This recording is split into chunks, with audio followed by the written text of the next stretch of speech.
Okay, so I'm gonna do one last Easter egg, and then we'll get back on track. So this is what happens when you enable the console and try to enable server cheats.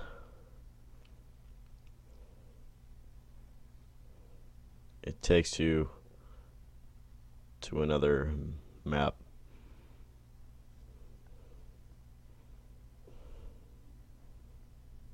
And that's about all I know.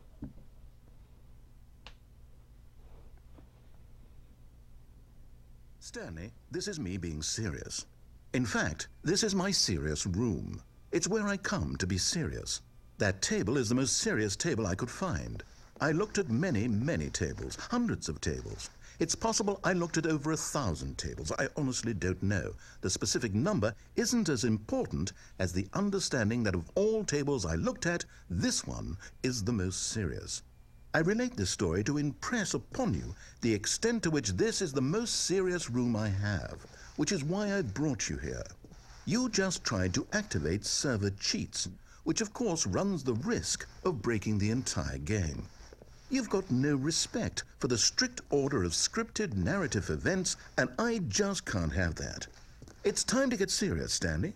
No jokes, no games. Outside of this room, I might be more tolerant of those things, but now we're in the room.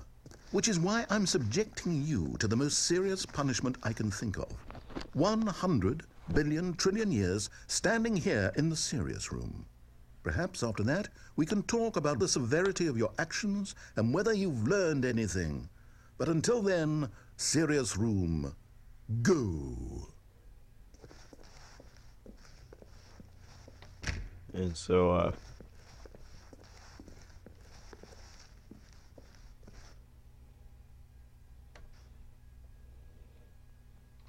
yeah, that's what happens. So, let's just continue on with the game.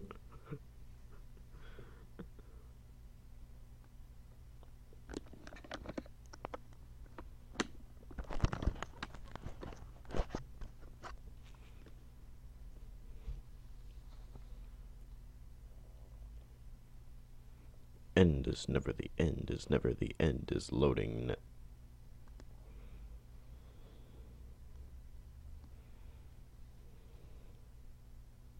So as far as I know, I think there's one more ending.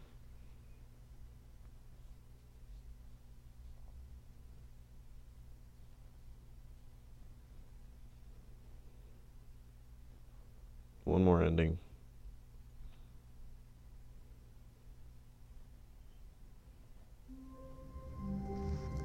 So all of his co-workers were gone. What could it mean? Stanley decided to go to the meeting room. Perhaps he had simply missed a memo. okay, so it's on the door to the right, of course. When Stanley came to a set of two open, this was not the correct way to the meeting room, and Stanley knew it perfectly well. Perhaps he wanted to stop by the employee lounge first, just to admire it. Ah, yes, truly a room worth admiring. But eager to get back to business, Stanley took the first open door on his left. Nope. Stanley was so bad at following directions, it's incredible he wasn't fired years ago. And you have to go up here. Look, Stanley, I think perhaps we've gotten off on the wrong foot here. I'm not your enemy, really, I'm not.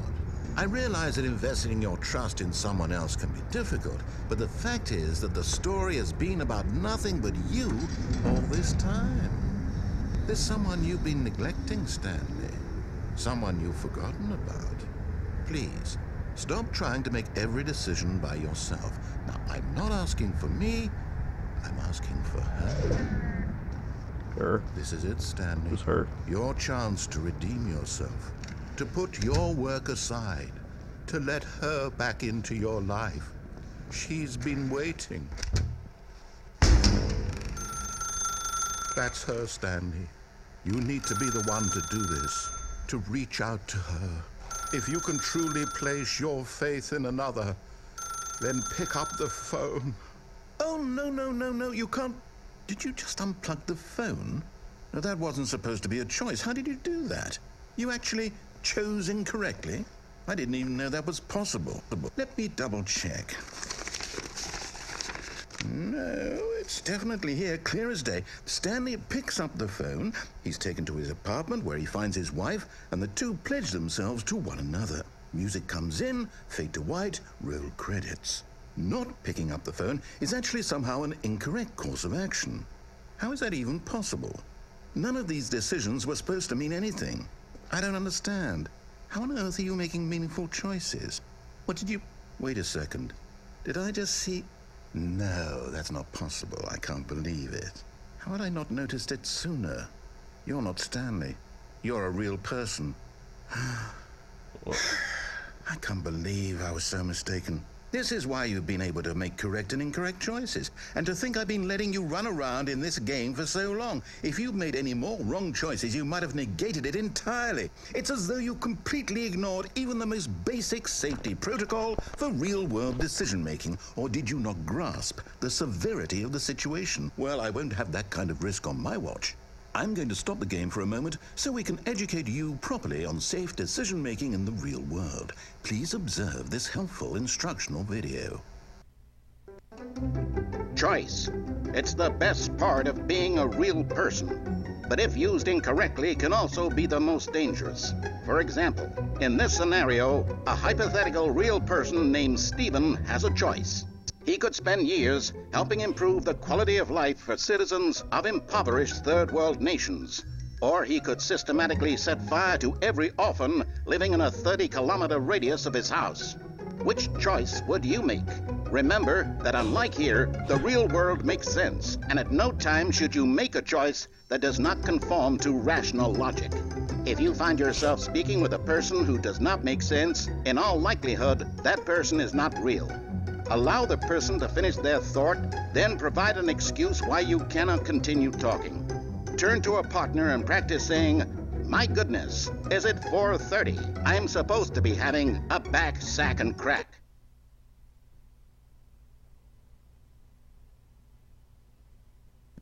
Wait, am I supposed to...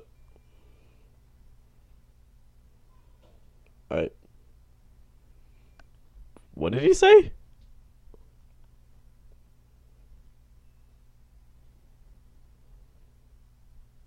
I don't even know what he said. Excellent. Making choices on a regular basis is the best part to a healthy decision-making process. Most medical professionals recommend making at least 8 choices per day. Do you make more than 8? Less?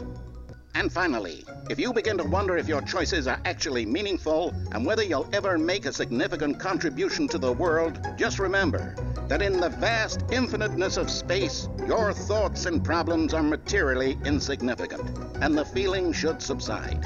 At this time, your instructor will guide you in an exercise to test and reinforce the material covered in this video. Welcome back.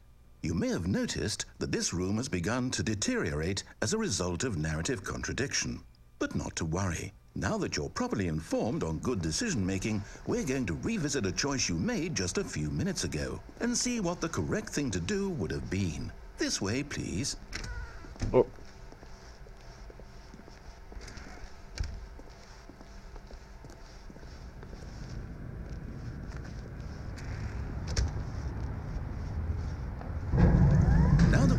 Choices are meaningful, we can't have you jumping off the platform and dying. Imagine the main character dying senselessly halfway through the story. That story would make no sense at all. We just need to get you home as soon as possible before the narrative contradiction gets any worse. Unfortunately, it seems this place is not well equipped to deal with reality. So I'm going back. Apparently.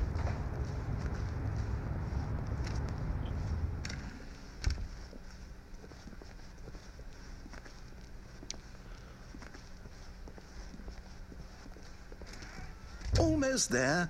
You'll take the door on the left, back to the correct ending, the story will have resolution once again, and you'll be home free in the real world.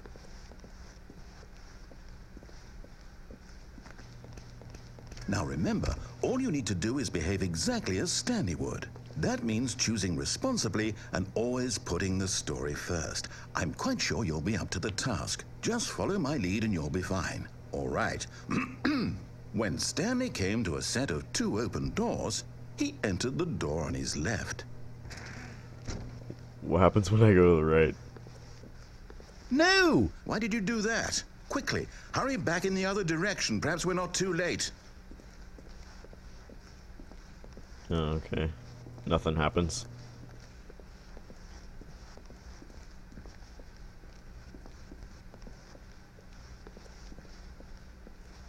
Oh, it's ruined.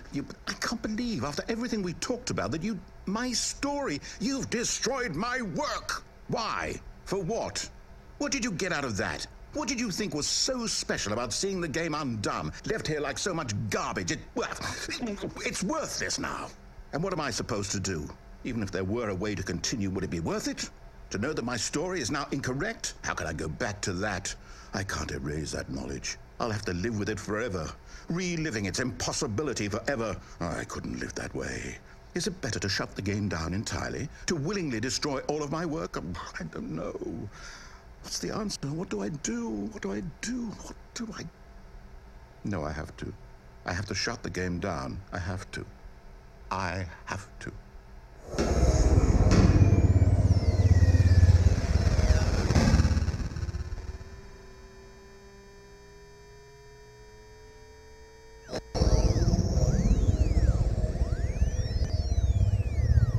Whoa.